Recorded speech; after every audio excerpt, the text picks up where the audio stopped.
아브라함아, 두려워하지 말라. 나는 내 방패요 너의 지극히 큰 상급이니라. 아멘. 그리고 김세일 장로님께서 감기 몸살이 왔다가 폐렴이 와가지고 서울 아산병원에 입원하십니다. 아침에 알아가지고 통화했는데 조금 나아지셨다고 그래요. 연세가 있으시면 폐렴은 상당히 위험하거든요. 그래서 잘 회복되기를 위해서 기도해 주시기를 바라고, 우리 이하경 권사님 딸 지은이가 토요일날 어제 수술했어요. 갑자기 보니까 장 쪽에 맹장을 수술하고, 그래서 조금 회복이 필요한데 여러분들 기도해 주시면 좋겠습니다.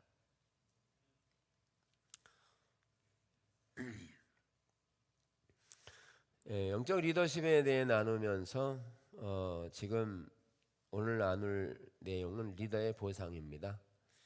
그래서 마지막 단원 13번째 단원이 리더의 보상입니다. 그래서 다음 주까지 살펴보면 하나님 이렇게 영적 리더십에 대한 부분은 다 보게 됩니다. 그래서 우리가 영적 리더십에서 리더가 되는 게 중요하다는 겁니다. 그 무리들 가운데 그 조직을 인도하는 데는 리더로 세워지는 게 중요하다. 근데 리더가 세워지는 것은 하나님이 지명하는데 리더가 세워지는 게 중요하고요. 더 중요한 것은 리더십이 발휘되는 게 중요하다. 그러니까 리더의 자리에 올랐음에도 불구하고 리더의 기능을 갖추지 못하면 조직 전체가 어려워질 수 있기 때문에, 그래서 리더는 기능을 발휘해서 행정적인 처리를 잘해야 한다. 그래서 각자에게 맡겨진 소임을 적재적소에 맡기고 또 가르치고 양육해내는 일들을 잘해야 그 조직이 원활하게 움직일 수 있다. 그보다 더 중요한 것은 그런 기능을 발휘해서 성공적인 이력을 갖는다 할지라도 그가 함정에 빠져서 10가지 함정에 빠져서 유종의 미를 거두지 못한다면 성공의 이력들은 더 큰 상처를 줄 수 있기 때문에, 그런 점에서 리더십에 대한 부분을 중요시 여긴다. 특별히 우리는 모두 영적 리더잖아요. 저뿐만이 아니라. 그래서 영적 리더로서 이제 그런 중요함을 인식하고 모든 삶의 영역에 있어서 그렇게 잘 살아가야 될 줄로 믿습니다. 오늘은 13번째 리더의 보상입니다. 오늘 읽은 것처럼 하나님은 지극히 큰 상급이니라 라고 말하면서, 여기에 상급은 고용과 임금을 말하는데, 하나님의 보상의 여러 가지 형태 중에 하나가 하나님이 가시적인 보상을 하신다는 거예요. 가시적인. 그래서 가시적인 보상을 세 가지로 얘기하거든요. 첫째는 돈에 대한 부분, 그리고 권력에 대한 부분, 또는 명예에 대한 이 세 가지를 말하고 있습니다. 그래서 리더는 따르는 무리보다 월급이 많습니다. 여러분 성도들보다 돈을 많이 받습니다. 그렇게 받는 이유 중에 하나는 교회가 성장함에 따라서 또는 조직이 성장함에 따라서 많은 급여를 받게 되는데, 리더는 단순히 돈 때문에 일하지 않습니다.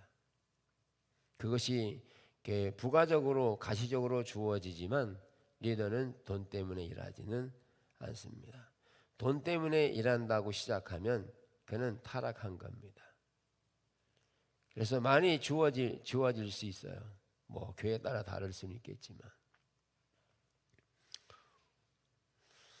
그런데 돈이라고 하는 것은 보상으로 주어질 수 있음을 말해요. 물질이 더 많아질 수 있는 거죠.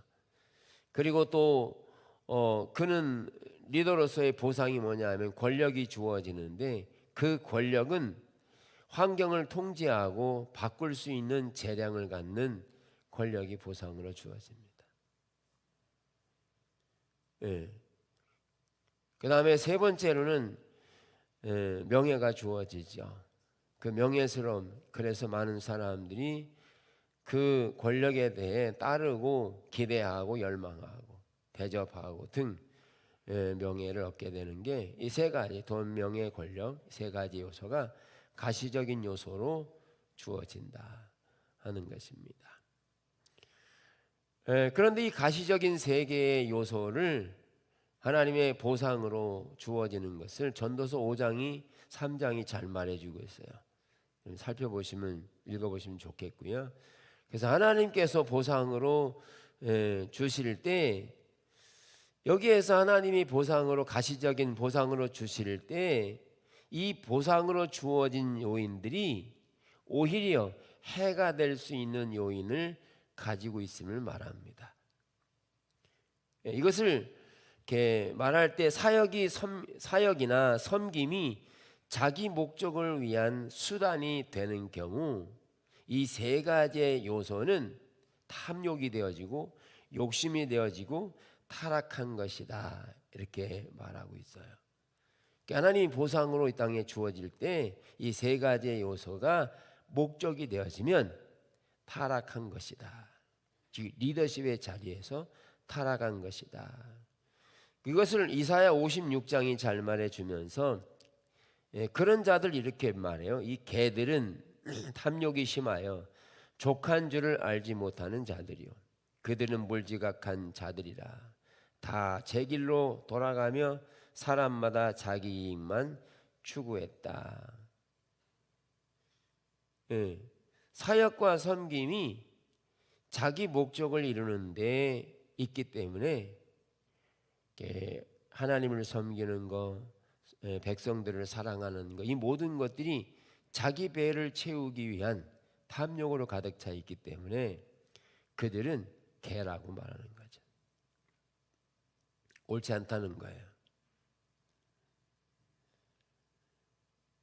또한 이것이 신약에도 잘 표현해 주고 있어요. 그런 사람들은 거짓 사도요 속이는 일꾼이니 자기를 그리스도의 사도로 가장하는 자들이니라. 누가 너희를 종으로 삼거나 잡아먹거나 빼앗거나 스스로 높이거나 뺨을 칠지라도 너희가 용납하는구나. 그러니까 그 당시에 사도들 대부분 옳지 않은 사도들이 수포 사도들이었어요. 그 당시의 영적 사도들. 그래서 수포 사도들이 자랑하는 거죠. 그런데 그런 올바르지 않은 형태로 가르칠 때 따르는 사람들이 그걸 좋아했다는 거예요. 그거를 너희가 용납하는구나. 그래서 올바로 이해하지 못한 거죠. 자, 그래서 사역과 섬김이 자기 목적을 이루는 데 수단이 되어버리면 결국 리더는 올바로 성경 말씀을 올바로 이해하거나 가르치지도 않는다는 거죠. 올바로 못 가르칩니다. 왜?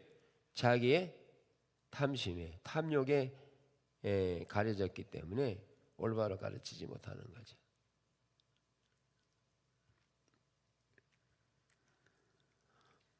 마태복음 23장에 보면 화 있을 진저 눈먼 자들이여 너희가 말하되 누구든지 성전으로 맹세하면 아무 일 없거니와 성전의 금으로 맹세하면 지킬지라 하는도다. 이거요 여러분 성전으로 맹세하면 안 지켜도 되고 성전의 돈으로 맹세하면 지켜야 돼 이런 거예요. 이게 무슨 말이냐 하면 하나님 앞에 돈을 드리면 하나님께서 다 들어주실 것으로 이해한다는 거예요.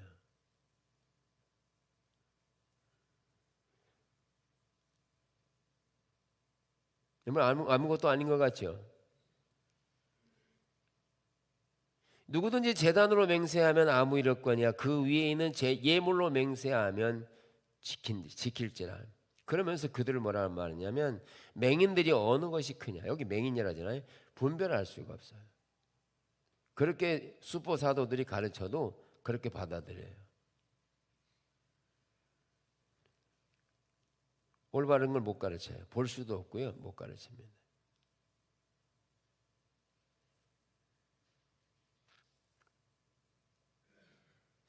예를 들면 이런 거예요. 우리가 문제가 생겼어요. 그러면 내가 하나님 앞에 하나님 얼마나 헌금을 하면 이 문제가 해결된다라고 가르치면 하시겠어요? 안 하시겠어요? 이 문제 해결된다면 자식의 문제가 해결된다고 그래요. 그래서 이만큼 헌금을 하면 이 자식의 문제가 잘 된다고 그러면 여러분 하시겠어요? 안 하시겠어요? 대부분 하시죠. 왜 자식이 잘 된다는데 안 하겠어요? 근데 탐욕이 가득하면 그랬나요? 그런데 하나님께서 우리에게 원하시는 것은 하나님의 길로 행할 때 자녀들이 잘 되게 되어 있습니다. 그걸 안 가르쳐요. 그럼 뭘 가르치느냐? 돈을 달라는 거죠.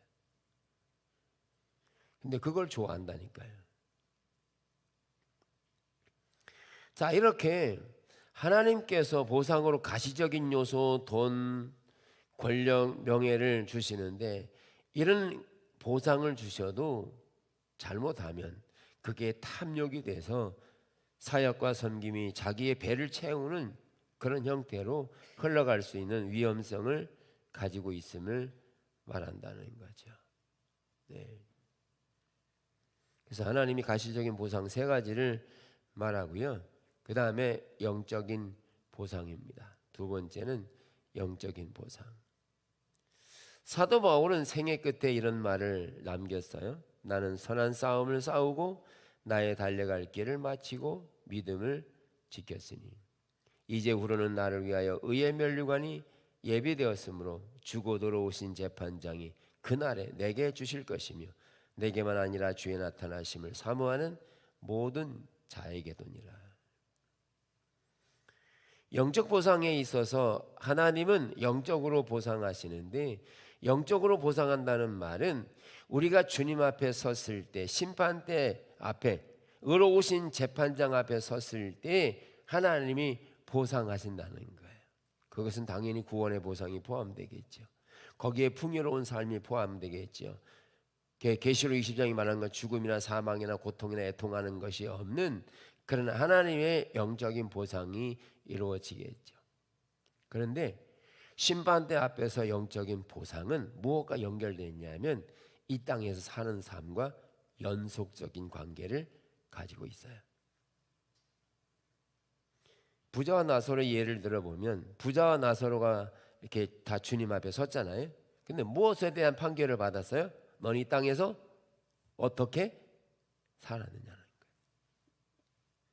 그냥 그 앞에서 아무것도 없는 게 아니라 이 땅에서 너는 어떻게 살았느냐? 너는 호의과시하면 살았어. 잘한 거예요. 그런데 주님은 그의 삶을 평가할 때 천국에 들이잖아요.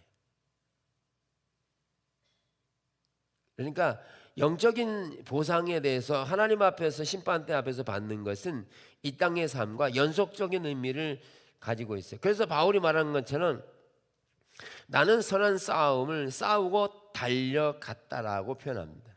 이거는 자신의 시간과 삶을 하나님께 드린 삶을 말하고 있는 거죠. 그래서 의의 면류관이 예비되었고요. 사도행전 20장에서는 내가 달려갈 길과 주 예수께 받은 사명 곧 하나님의 은혜의 복음을 증거하는 일에 이를 마치려 하면은 나의 생명을 조금도 귀한 것으로 여기지 않을 만큼 바울은 그렇게 달려갔어요. 그랬을 때 하나님의 보상이 주어졌어요. 그러니까 영적 보상은 천국에서 주님 앞에 가는 것만이 문제가 아니라 그것과 현재의 삶과 연속적인 관계를 가지고 있으면서 고린도전서 15장은 이렇게 말합니다. 그러므로 제 사랑하는 형제들아 견실하며 흔들리지 말고 항상 주의 일에 더욱 힘쓰는 자들이 되라. 이는 너희 수고가 주 안에서 헛되지 않은 줄 알미라. 근데 우리는요, 우리의 수고가 헛된 경우도 있고 헛되지 않을 수도 있어요. 나중에 다 불타 없어질 수도 있고요, 영원한 공력으로 남을 수도 있어요. 이게 심판대 앞에서 하나님 앞에서 하나님이 판단하실 거예요. 근데 우리는 하나님의 길을 따라간 자들에게 하나님의 영적인 보상이 있음을 말합니다. 그래서 우리는 이 땅의 삶을 잘 살아야 돼요. 잘 살아야 합니다. 내가 생각하는 대로 사는 게 아닌 거예요. 내 경험대로 사는 게 아니에요. 우리는 진리이신 성경을 따라 인격지신 예수님과 동행하면서 함께 그분의 길을 가야 합니다. 헛되지 않습니다. 자, 이렇게 주님 앞에 서는 것과 또 우리가 살고 있는 현재의 삶과 연결되어 있음을 말하면서 영적인 복은 이 땅에서도 예수 그리스도가 죽음과 부활을 통해 승리를 이루신 그 승리를 통하여 우리도 이 땅에서 예수님처럼 살아갈 수 있는 삶을 가지게 됐습니다. 고린도 15장에서는 우리 주 예수 그리스도로 말미암아 우리에게 승리를 주시는 하나님께 감사한다. 무릇 하나님께로 난 자마다 세상을 이기느니라.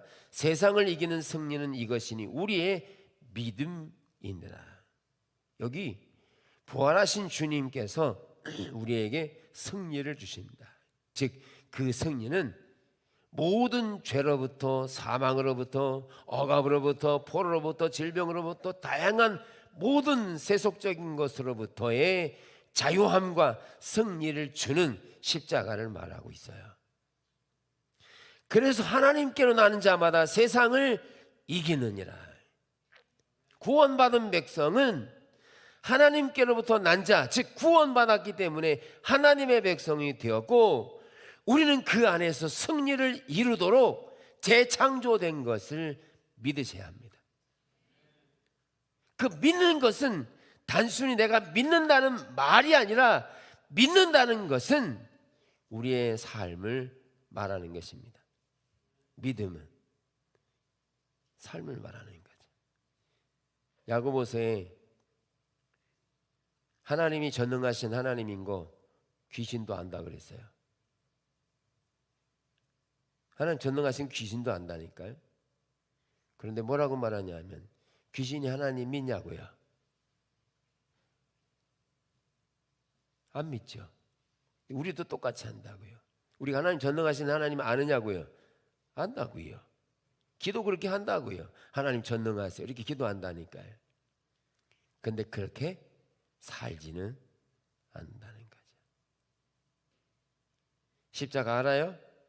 근데 십자가를 따라 살지는 않아요. 그러면 그 삶 속에 믿음의 행동들은 일어나지 않기 때문에 십자가와 전혀 상관없는 자기 의로 살아야 되는, 그래서 자기 의로 살면 살수록 죄의 억압이 다 가득하고 세상의 어떤 것도 이기지 못하며 늘 어둠 속에 갇혀 살 수밖에 없음을 말합니다. 그래서 세상을 이기는 것은 이론뿐이고 실제로는 어떻게 사느냐? 억압감에 살아요. 문제가 오면 심각해지고요. 괴로워하고 낙심하고 좌절하고 이렇게 살아요. 그게 성경이 가르치는 십자가의 승리는 아닌데 우리 현실 그렇게 살아간다는 거죠. 믿음이 없어요.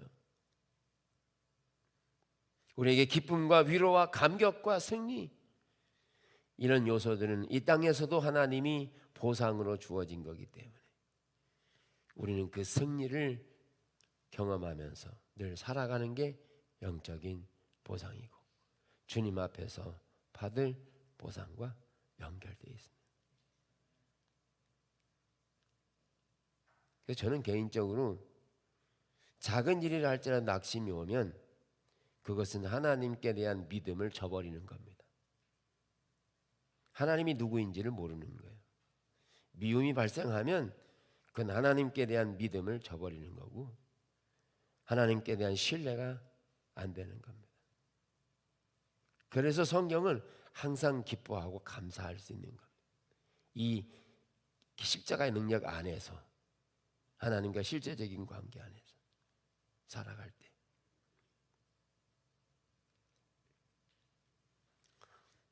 이런 영적인 보상이 주어진데, 영적인 보상을 이렇게 두 가지로 두세 가지 설명해 주고 있는데, 첫째는 영적인 보상에 있어서 중요한 것은 하나님의 인정입니다. 하나님의 인정. 누구보다도 하나님의 인정이 필요합니다. 전능하신 하나님이 내가 살아온 삶을 기뻐하신다는 사실을 알 때 감격하고요, 그것을 따를 수 있는 보상은 아무것도 없다. 바울이 고백한 것처럼 나의 달려갈 길을 다 마치고 믿음을 지켰다. 그래서 내게 하나님이 의의 면류관을 주신다. 하나님의 인정이죠. 바울아, 잘 달려왔어. 내가 너와 함께하고 하나님 품에 안겨서 의의 면류관을 씌워주고 영원히 하나님만 찬양하는 그곳에 하나님의 인정이 돼야 되는 거거든요. 부자처럼 아니야, 너는 하나님의 인정이 안 돼. 그래서 어두운 가운데 거하는 영원한 삶을 누려야 되는 하나님의 인정, 우리에게는 그것보다 큰 보상이 없어요.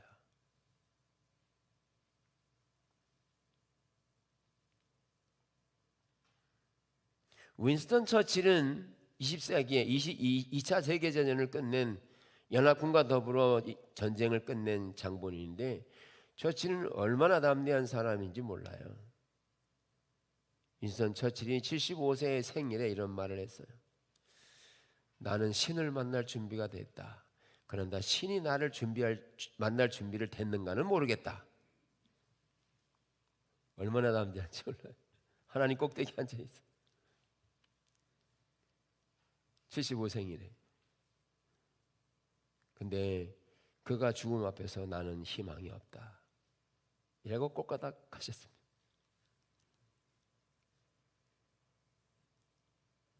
거기에 반해 D.L. 무디는요, 그는 62세가 될 때 이렇게 말했습니다. 어느 날 당신들은 무디가 죽었다는 신문 기사를 보게 될 것이요, 그러나 한마디도 믿지 마시오. 그 순간 난 지금보다 더 생동할 것이요. 그렇게 말하고 4개월 후에 무디는 죽어가면서 이렇게 말했어요. 이 땅은 물러가고 천국이 내 앞에 열린다. 이것이 죽음이라면 죽음은 달콤하다. 하나님이 날 부르고 계시니 가야 한다. 날 붙잡지 말라. 아픔도 없고 골짜기도 없고 그저 기쁨뿐이니까. 하나님의 인정, 하나님이 그를 인정할 때 그 인정하는 만큼 가치 있는 것은 없습니다. 내가 어떻게 살았느냐, 사람의 인정이 아니라 하나님이 인정해 주셔야 합니다. 그래서 리더십에서도요, 다루어지는데 하나님의 인정이 필요한데, 하나님의 인정이 되려면 사람을 두려워하지 말고 하나님을 두려워해야 합니다.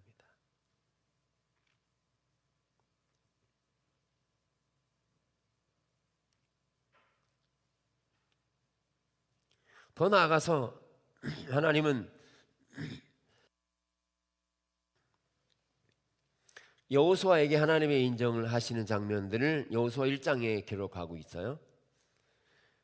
내 평생에 너를 능히 당할 자가 없으리니 내가 모세와 함께 있었던 것 같이 너와 함께 있을 것임이니라.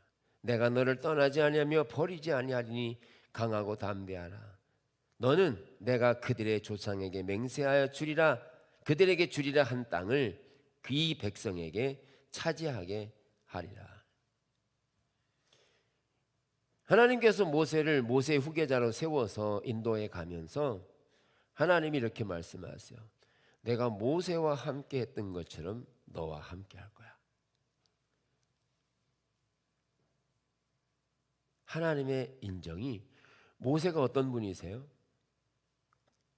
하나님이 출애굽기를 통해서 모세가 어떤 사람인가를 보여주면서 그의 온유함 겸손함은요, 어떤 사람보다 선한, 하나님의 영광 보는 것은 그림자로 보여질 만큼, 그의 얼굴은 그의 영광이 너무 빛나서 사람들이 뜨고 볼 수 없을 만큼 그렇게 모세가 인정받은 사람인데, 근데 하나님께서 모세와 함께 했던 것처럼 너와 함께 할 거야. 하나님의 인정이죠. 그리고 여호수아는 하나님의 인정을 이렇게 하나님 인정이 될 때 모세를 뛰어넘어 아브라함에게까지 올라가죠. 어디까지요? 그들의 조상에게 맹세하여 그들에게 주리라 한 땅, 즉 아브라함에게 맹세하여 주리라 한 그 땅, 아브라함을 신뢰했던 것처럼 여호수아 너를 내가 신뢰할 거야. 내가 너를 인정해. 이 말이거든요.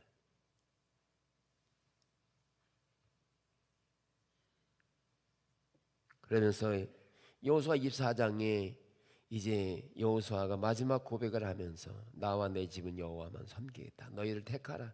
그랬더니 이스라엘 백성들이 우리가 다 여호와만 섬기겠다. 그렇게 고백하는 장면이 나와요. 유종의 미를 여호수아는 거두게 되는 거죠. 하나님의 인정만큼 귀한 건 없어요. 그래서 우리가 모든 삶의 영역에 있어서 인정은 정말 소중합니다. 예를 하나 들죠. 부부가 등산을 갔습니다. 상상을 해보세요. 부부가 이게 등산을 갔습니다. 그래가지고 등산을 가보니까 온 천진만물이 꽃이 피고 활짝 피고 계곡이 좋고 막 신나서 그것만 구경하고 왔어요. 같이 갔을까요? 따로 갔을까요?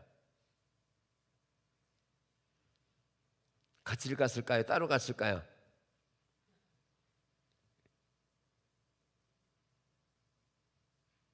몸은 같이 갔긴 했지만 마음 따르죠. 그 자연만 보고 온 거죠. 그 자연 속에 같이 간 사람이, 동행한 사람이 있는지 없는지 모르는 거죠. 그 한마디 해야죠. 자연 속에 당신을 꽂아 놓으니까 참 아름답소 이렇게 해야죠. 당신 멋있어 이렇게 인정해 줘야죠. 그래야 그 인정이 함께 간 의미를 가진다니까요. 그러니까 이제 갔다 오면 자연만 많이 얘기했다. 아이 재미없어 그랬잖아요.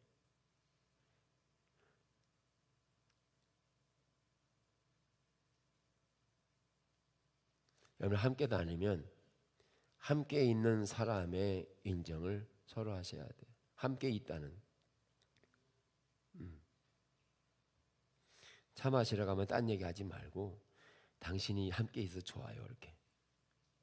딴 얘기만 하지 말고.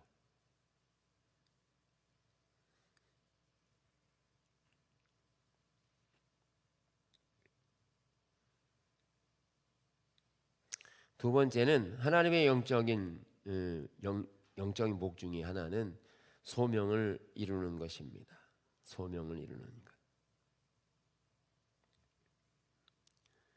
개인적 목표를 다 이루고 부를 축적했어도 인생이 끝날 때는 그것이 작은 위안밖에 주지 못한다. 여러분, 우리가 많은 재물을 가지고 있어도 그것을 통해 이룬 것은 아주 작은 부분밖에 안 된다는 거예요.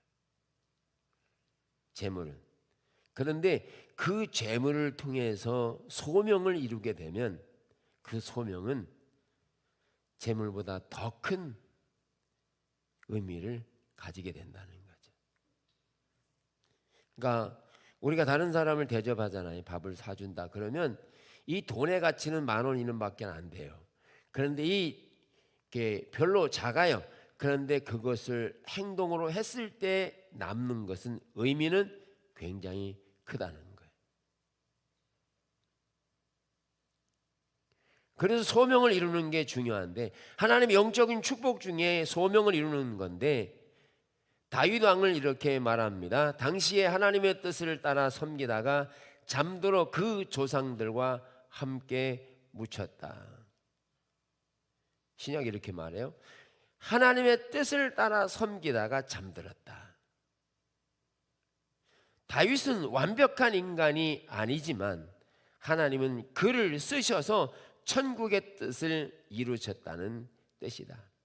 하나님이 각 사람을 통해 향해 두신 뜻을 이루는 것보다 귀한 야망은 없다. 하나님은 몇몇 리더들을 리더로서 당신을 섬기도록 부르신다. 소명을 이루는 게 하나님의 영적인 보상이죠. 그래서 우리는 이 땅에서 하나님의 길을 따라가며 하나님의 뜻을 이루어가면서 하나님이 우리에게 주신 소명을 이룰 때 그게 영적인 보상과 연결되어 있다. 연결되어 있다. 그래서 우리는 주님을 따라 살아야 합니다. 주님의 길을 따라. 부를 축적하는 것은 잠깐이고요. 그리고 작은 일입니다. 근데 그 소유를 어떻게 사용하느냐가 매우 중요하다라는 거죠.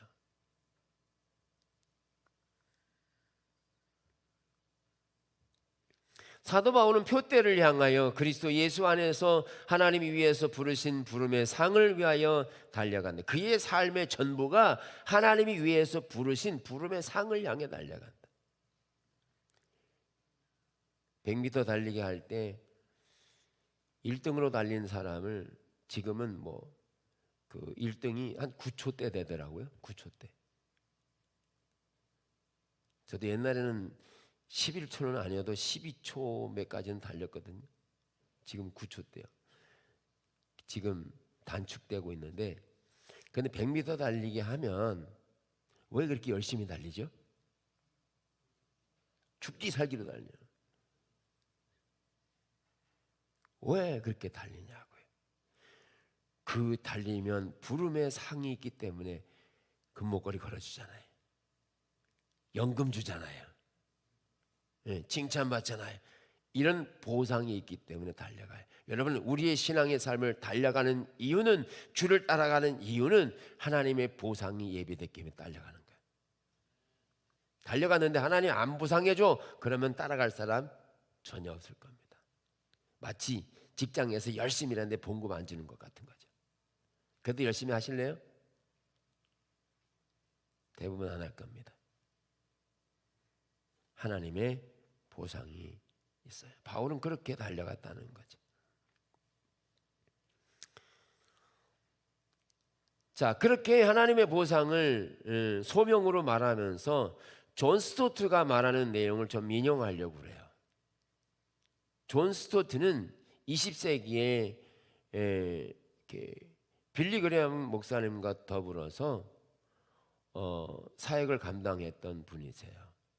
그래서 로잔 운동 할 때도 같이 하셨고, 그 이후로 20세기 복음주의 선교를 통해서 마틴 로이존스 목사님이 이어지고, 그리고 크리스토퍼 라이트라고 하는 분이 부흥사를 이어간 그런 게 훌륭하신 분이세요.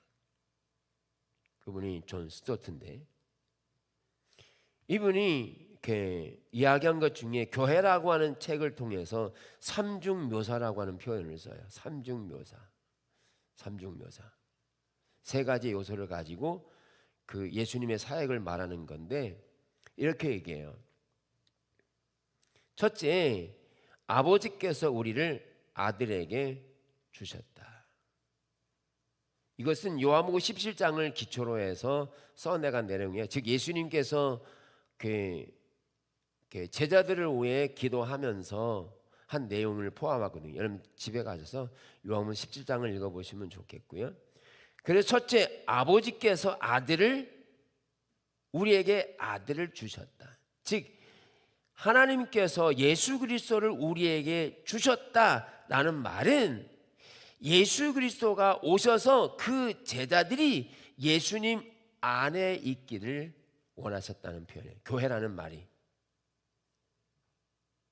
그러니까 하나님이 아들을, 예수 그리스도를 이 땅에 보내주셨을 때 제자들은 예수님 안에 있는 것이 교회로서의 소중함을 말한다는 거예요.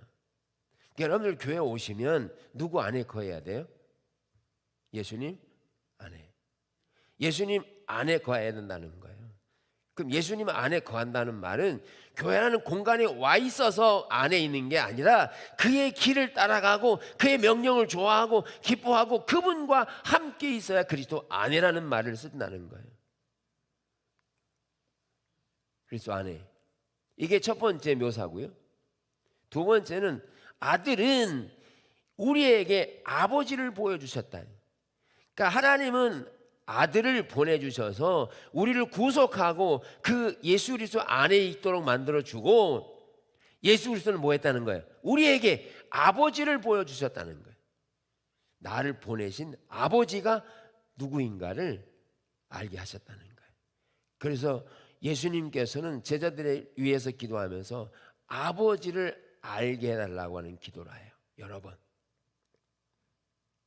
그러니까 예수님을 보면 누구를 아는 거예요? 아버지를 아는 거죠. 세 번째 묘사죠. 세 번째는 예수님이 하나님이 아들을 이 땅에 보내셔서 그분 안에 거하고 예수님을 통해서 아버지를 알게 해주시면서 그럼 끝난 거 아니에요? 예수님이 이렇게 얘기하세요. 하나님이 이들을 세상에 있게 하신다는 거예요. 여러분, 우리가 구원받는다는 말은요, 천국보다 더 좋은 것은 없어요. 할렐루야. 빨리 가셔야 돼요. 세상에 살면 살수록 고통이라니까. 왜 하나님은 구원받은 다음에 빨리빨리 데려가지 않고 세상에 내버려 두시냐는 거예요. 바울도 그랬잖아요. 나 빨리 천국 가고 싶어. 지금이라도.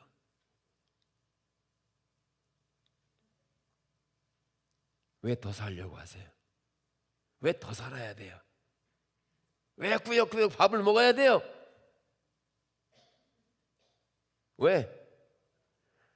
왜 우리를 세상에 두셨냐는 거예요. 존 스토트는 그것을 이렇게 표현해요. 교회라는 책에서 우리를 세상에 두신 이유는 우리로 거룩한 백성으로 구별되게 살도록 우리를 세상에 두었다 이렇게 말해요. 우리를 세상에 두신 이유는 더 잘 먹고 잘 사는 얘기 아니에요. 우리를 거룩하게 구별해서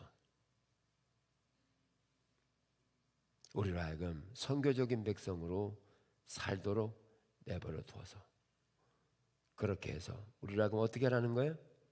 세상에 빛이 되고 소금이 되라는 거죠.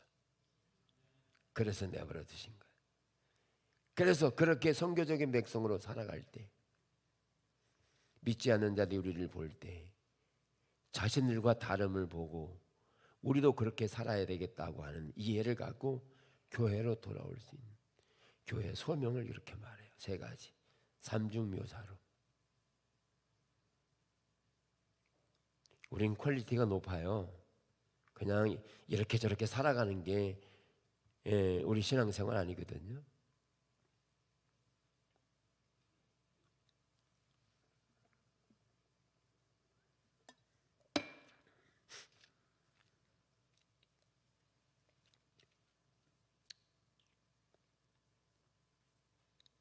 그래서 예수님은 우리에게 악에게 빠지지 않도록 지켜달라고 기도해요.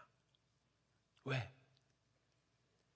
그렇게 구별해서 거룩한 백성이 되어서 그들 속에 예수님이 계시고 우리를 통해 아버지를 알도록 누구에게요?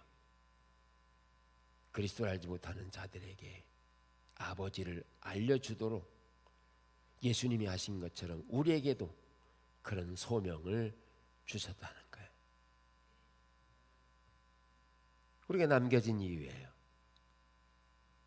더 좋은 집을 짓는 게 우리가 남겨진 이유가 아니에요.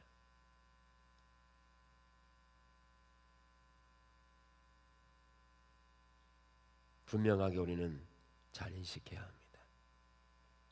하나님 우리에게 보상하십니다. 그 보상은 천국에서와 현재를 연결하고 연관성이 있음을 말해요. 나누어지지 않아요. 그래서 이 땅에서 하나님의 길을 따라 살아간 건 주 앞에서도 그대로 남고요. 이 땅에서 하지 않으면 다 불타 없어질 겁니다. 다 새롭게 할 때 부끄러운 구원만 받는 거죠.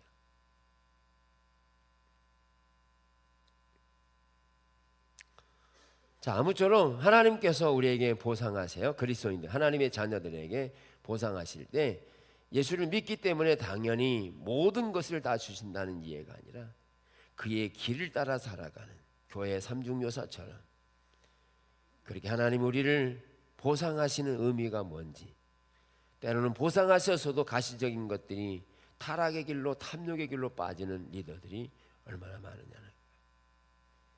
이 시대를 개혁하는 데 있어서 우리가 그렇게 한 사람 한 사람이 새롭게 세워져야 될 필요성을 가지고 있음을 말하고요.